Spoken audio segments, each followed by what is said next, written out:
présent faire le point sur la vision des marchés de Myria AM avec Pierre Bismuth, directeur général et responsable des gestions chez Myria AM. Bonjour Pierre. Bonjour Nicolas. Alors un mois qui a encore vu les grands feuilletons se jouer. Tout d'abord le Brexit. On ne sait plus quoi dire comme dernière actualité sur le Brexit. Le report a été voté il y a quelques jours. Et quelle est la position du coup de Myria AM sur cette question? Alors vous l'avez très bien synthétisé. C'est vrai que c'est très difficile de s'y retrouver, d'autant que on a du mal à comprendre ce qui se passe au niveau du Parlement britannique. Donc, nous, ce qu'on avait décidé chez Myria AM, c'est dans le cadre de ce Brexit, de se dire qu'on pouvait peut-être sortir par le haut. Donc l'idée était finalement, comme d'habitude, de se rebenchmarker par rapport à nos indices de référence et donc reprendre de la livre sterling, puisqu'on était très très loin des indices de référence en ce qui concerne la position de livre sterling, et finalement adopter un biais assez neutre, tout en privilégiant finalement le contexte global et mondial plutôt que le micro-contexte britannique. Mais c'est vrai que moi j'ai écrit une vision des marchés vendredi, qu'on a publié hier sur le site, qui est déjà obsolète sur le Brexit, puisqu'on tenu du nouveau vote du Parlement britannique. C'est ça, parce qu'on rejette l'accord négocié par Theresa May, enfin le deuxième accord négocié par Theresa May avec les échanges incessants. Ensuite, finalement, on rejette le hard Brexit. Donc Theresa May se dit, je vais reproposer mon accord. Et là, c'est le speaker de la Chambre des communes qui dit non, pas deux fois. Finalement, dans la nuit aujourd'hui, c'est le Parlement qui reprend même la main sur, en tout cas, la façon dont les Britanniques pourraient sortir de l'Union européenne. En fait, on a l'impression que ça peut changer toutes les heures, tous les jours. Exactement, d'autant que le vote d'hier donne la main au Parlement pour éventuellement ne plus être dans un Brexit et finalement rester dans l'Union européenne. Donc on est encore une fois dans un cas de figure où tout est possible. Quoi qu'il en soit, on peut quand même tirer des grandes leçons de ce vote du Brexit du 23 juin 2016. C'est que très nettement, le référendum est possiblement pas un bon outil, en tout cas en ce qui concerne les peuples. Ce qui est très étonnant, c'est que on a quand même 27 pays qui n'arrêtent pas de dire au Parlement britannique que c'est peut-être une erreur d'avoir voté le Brexit. Donc on peut se dire aussi que finalement, peut-être que 27 pays ont possiblement plus raison que Theresa May qui s'enferme dans un Brexit qui a été voté dans des conditions qui sont ce qu'on a su, puisqu'il y avait quand même Cambridge Analytica, les mêmes qui ont manipulé l'opinion aux États-Unis. Donc est-ce que véritablement c'était un vote intelligent ou en tout cas un vote objectif, dans de bonnes conditions, voilà, dans de bonnes conditions. Bon, voilà. Et là, on peut vraiment se poser des questions. C'est vrai qu'on ne comprend pas pourquoi le gouvernement britannique s'enferme là-dedans, et c'est vrai qu'on voit que les marchés financiers sont finalement beaucoup plus matures que les gouvernants britanniques, puisque c'est plus vraiment un sujet. On voit vraiment que la livre sterling monte quand on s'éloigne du hard Brexit, voire même du Brexit tout court, et qu'elle baisse vraiment très fortement quand des rumeurs de hard Brexit se font plus jour. Donc il serait possiblement temps, et en tout cas ça serait plutôt pas mal pour les Britanniques, qu'ils sortent par le haut de cette histoire. C'est vrai que l'Europe, moi je le trouve finalement, c'est rare quand les 27 parlent d'une même voix, et peut-être qu'il faudrait écouter la majorité. Et notamment les marchés financiers, du coup, oui, par exemple, ou la livre sterling. En tout cas, il y a ce délai là aujourd'hui, ce premier délai, en tout cas selon la façon dont on voit les choses. Est-ce que ça va changer quelque chose selon vous, ou ça va juste retarder effectivement la même échéance? Disons que là, on a quand même le 12 avril qui a l'air d'être enfin une date butoir assez crédible. Donc, on va voir ce qui va se passer au niveau du Parlement. Bon, vu qu'ils ont pris la main, mais très clairement, comme on n'arrive plus à savoir qui veut quoi, parce qu'on a eu des votes qui sont quand même très très étonnants, hein. Quand on analyse les votes, on se dit cette fois-ci ça va passer, en fait pas du tout. Donc non, je pense que c'est vrai que nous dans notre métier de gérant d'actifs et quand on regarde le fonctionnement des marchés financiers, on est plutôt finalement assez terrien dans l'approche. C'est que on n'a pas le moyen d'influer sur cette décision.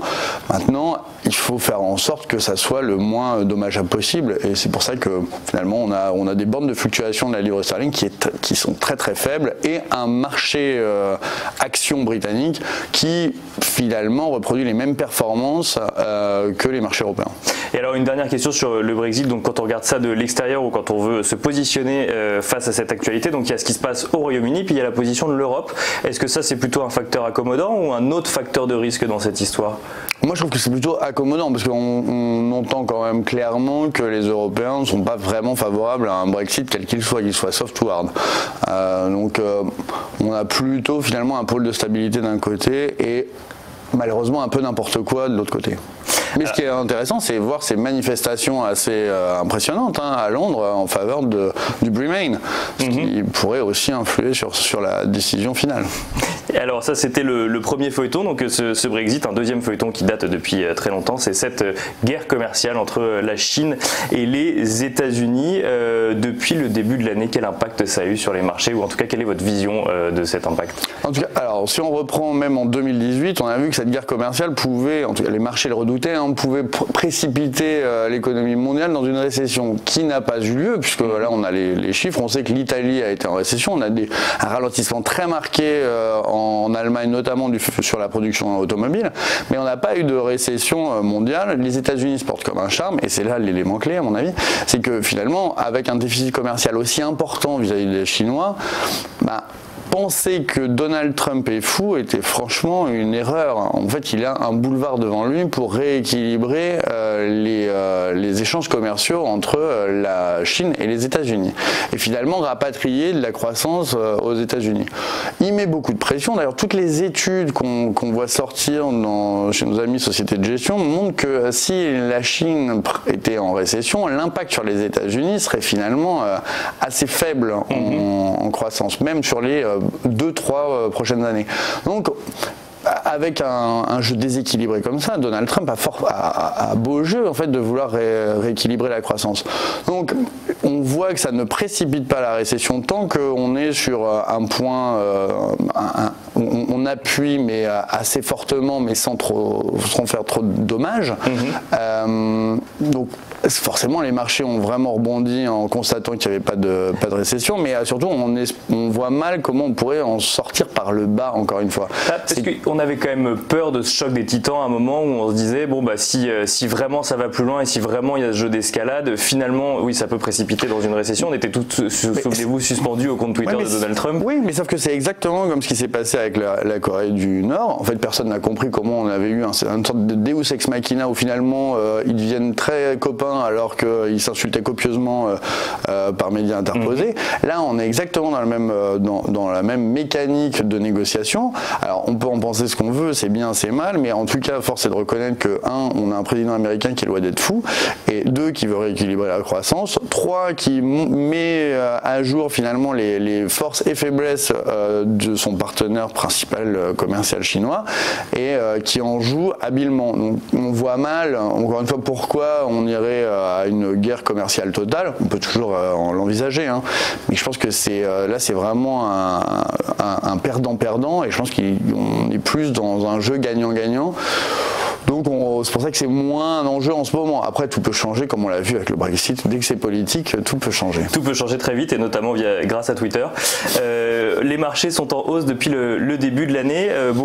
On entend plusieurs personnes dire qu'on ne sait pas trop pourquoi ça monte. Ce que vous nous dites, c'est que finalement, ça corrige l'anticipation de récession de l'année dernière. Ça corrige, et on a perdu beaucoup de temps. Donc, quand on regarde, on fait une analyse. Alors ça, c'est sur le site de Miriam. Il y a le graphique qui est dans la vision des marchés.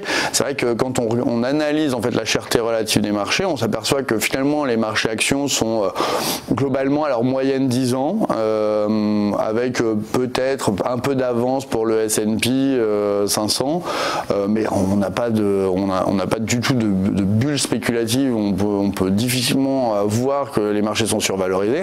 En revanche, c'est pas du tout le cas pour les obligations, et ça pour des raisons évidentes, notamment sur les banquiers centraux et la répression financière. Et alors justement, les banques centrales, un petit mot, que ce soit sur la BCE ou sur la Fed, pour conclure. Là, on a définitivement abandonné l'idée d'augmenter les taux en 2019. C'est ça, exactement. Donc on le subodorait déjà dans le discours de la BCE à la fin de l'année. On sentait bien que septembre 2019, ça allait être vraiment très très tôt pour remonter les taux. On voit bien que le trou d'air est quand même assez prononcé, puisque les chiffres de croissance, enfin les anticipations de croissance ont été largement revues à la baisse. Donc la Banque centrale est vraiment dans son rôle. On n'a pas d'inflation, on a une croissance qui s'essouffle, aucun intérêt de monter les taux. On fait un TLTRO pour donner de l'air aux banques, qui n'est pas une augmentation du bilan de la BCE, hein. Simplement on rôle en fait des prêts qui ont déjà été accordés. Ça permet de donner de la visibilité au marché et donc de revenir dans un état de Draghi's put tel qu'on en parlait précédemment, enfin dans les années 2012, 2013, 2014. Sur la réserve fédérale, en fait les États-Unis ne sont pas en autarcie, ils constatent également le ralentissement mondial, ils constatent bien la pression mise sur la Chine. Donc là encore, on offre une visibilité au marché, on dit on a monté les taux, on arrête le processus de normalisation. On est certes finalement toujours dans une zone accommodante, puisque le taux neutre il serait plutôt aux alentours de 3%. Et on dit on s'affranchit de toute hausse des taux en 2020, ça offre de la visibilité. Finalement, c'est vraiment une politique monétaire extrêmement raisonnable qui permet finalement de calmer la volatilité. Et alors pour conclure, Pierre Bismuth, la position de Myriam AM, ou en tout cas le portefeuille que vous avez aujourd'hui? Alors on a vraiment bien profité en fait de la hausse des marchés en janvier, février, donc on a réduit la voilure sur les actions, mais toujours à un niveau proche du neutre. Si on est sur un 50-50, on est globalement à 50% exposé en action. La grande nouveauté, c'est que on monétise finalement l'arrêt des hausses de taux ou de la normalisation ou même des anticipations de taux en augmentant largement la duration de nos portefeuilles. Donc on achète des emprunts d'État, notamment américains à 30 ans, puisque là on pense que l'horizon est quand même assez dégagé et que ça permet de retrouver finalement un équilibre dans les portefeuilles et de profiter à la fois de marchés actions qui bénéficient d'une certaine assurance des banques centrales, mais également de la décorrélation offerte par les emprunts d'État, et donc on a allongé largement notre duration de portefeuille. Merci beaucoup Pierre Bismuth, je rappelle que vous êtes directeur général et responsable des gestions chez Myria AM.